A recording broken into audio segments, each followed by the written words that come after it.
What's up guys, my name is Chaotic and welcome back to another Grand Theft Auto 5 video here on my channel. Now in today's video, I've got some pretty interesting information to share with you guys regarding cut content in GTA 5. In case you guys didn't know, there are loads and loads of changes or things that have been removed from the game during its development, going all the way back to the alpha and beta versions of the game. But there are still traces of these items in the game files, whether it's a line of code or a physical item itself. But there are ways to get these things in the game by changing the lines of code or spawning the items in through using mods. But honestly guys, there are so many changes that have been made to the game over the past few years, and some of the features that have been cut I think would be very popular if ever added. And who knows, maybe Rockstar at some point will add some of these features into the game. In fact, over the past 3 years or so, there are many items that were in the beta versions of the game that were then cut for the final version and then added through updates. Anyway, but without any further ado then, let's go ahead and get straight into things and start things off with this vehicle right here. Of course, this vehicle is in the game, it's known as the utility truck. You can see it driving around both in story mode and online, but unfortunately, the cherry picker or the crane on the back cannot be operated. There is no way of using this in the game, it is completely stationary. But did you guys know there is an animation or a function in the game files which allows you to operate this? So at some point, Rockstar was going to allow this cherry picker to work.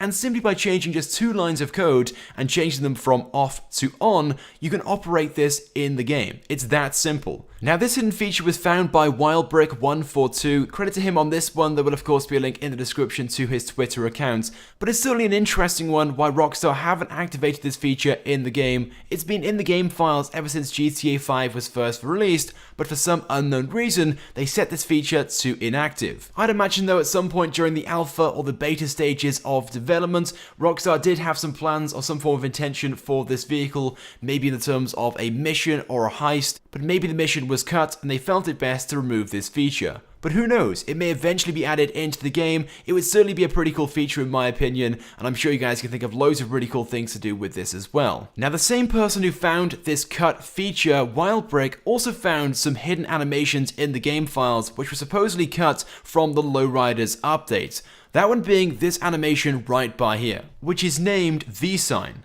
But again, for some unknown reason, this feature or this animation didn't make its way into the game even though Rockstar made it specially for the Lowriders update. But who knows though, it may eventually make its way into the game at some point in an update.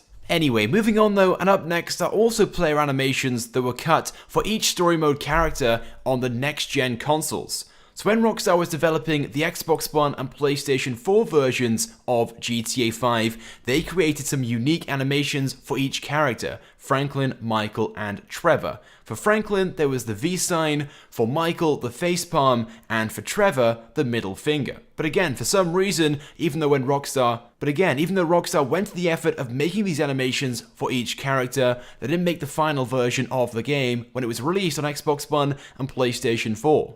Then when it comes to weapons, various different changes were made between the final versions available right now and when they were first being made in the alpha and beta stages of development, but the weapons which I'm really interested about right now are the ones which aren't even available in-game, and there are 3 weapons in particular that were cut, these being the Heavy Sniper, the Assault MG, and the Programmable AR. And on the weapons board inside most ammunition stores, you can see these listed and priced up.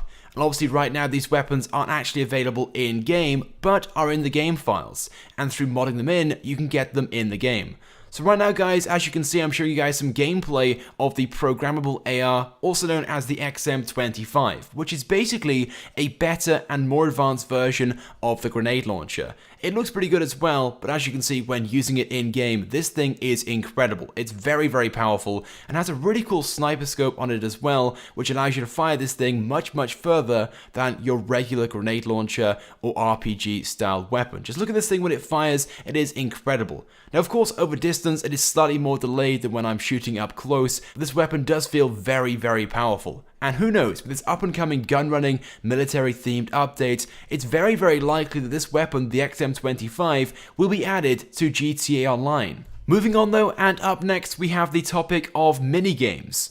Now, as I'm sure you guys know, there are still some pretty cool minigames in GTA 5, things like tennis, we've got golf, arm wrestling, darts, and just things like that. But there are loads and loads of really cool ones from past GTA games and other games that Rockstar make, which for some reason didn't make their way into the game, but in the game files it suggests that Rockstar did have intentions at some point to add some of these things into the game. One of these being bowling, and here's a screenshot right now that shows off a line of code hinting towards this. You can also see the card game as well, billiards also being hinted in this screenshot as well, but there are loads and loads of things like this, such as pool. Anyway, but moving on, and to finish things off, we are going to end on the map itself.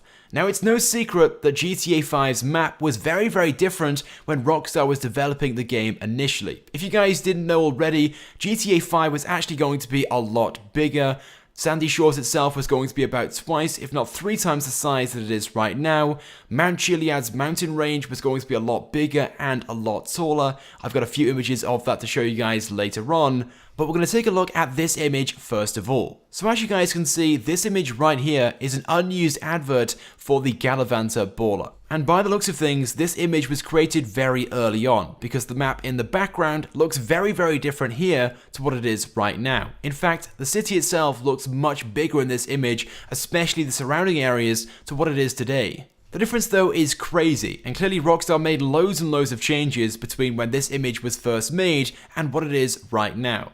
And if you guys think that's crazy, then take a look at this image right by here. And at first, you might not be able to recognize where this even is, but this is basically a storefront on the edge of the Alamo Sea, and right now you can see loads and loads of differences. First of all, the Alamo Sea is much, much bigger. And then second of all, the mountain range in the background is supposed to be Mount Chiliad, which obviously is only one mountain in game, but in this image, it looks to be numerous. So to give you guys an idea of how different this is to what's actually in the game right now, someone went into the game and took an image from the exact same location and the same angle, and you can see straight away the Alamo Sea is nowhere near as big, Mount Chiliad is much closer, and it's clearly only one mountain. I know in this image, Mount Chiliad does look a lot taller, but it's because the mountain itself is much closer to us. But honestly guys, the difference is absolutely crazy. And to give you guys even more of an idea of how big the changes were, take a look at this image right by here.